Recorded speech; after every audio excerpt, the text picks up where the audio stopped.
Nalakip Sunday Senator Ronald Bato de la Rosa kag Senator Christopher Lawrence Bong Go sa mga gina-identify sang International Criminal Court o kan ICC nga co-perpetrators ni former President Rodrigo Duterte sa ginapayag nga pagkomiter sang crimes against humanity nga may kangtanan sa drug war. Nalakip ang inapangalan sa redacted version sang document containing charges o kun DCC nga ginpasa sang Office of the Prosecution.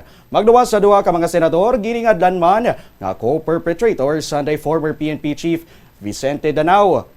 Ang nagtaliwan nga si former PNP Chief Camilo Cascolan, former PNP Chief Oscar Albayalde, former National Bureau of Investigation ug NBI Chief Dante Gueran, former Philippine Drug Enforcement Agency Chief Isidro La Peña, kag former Justice Secretary Vitaliano Aguirre II. Sandig sa DCC, ginmaduan ni Duterte ang mga miyembro sang DDS o Davao Death Squad kagang national network nga ikomiter ang mga krimen nga nagabutang sa counts 1 to 3 nga amo ang masunod. Sa count 1, pagpamatay sang Davao Death Squad sa Davao City sang mayoral o mayoral period ni Duterte.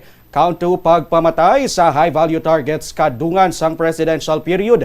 Sa count 3 naman, pagpamatay kag tuyo nga pagpamatay sa barangay clearance operations kadungan sang presidential period. Sandig sa dokumento, mayara sang common plan o kung kasugtanan si Duterte kag ang 8 ka mga nasambit nga mga individual agud nga in-neutralize ang ginaaligar nga mga kriminal sa Pilipinas. Lakip na ang mga ginapayag nga involved sa illegal nga droga. Covered sang kaso ang Nobyembre 1, 2011, tubtob sa March 16, 2019.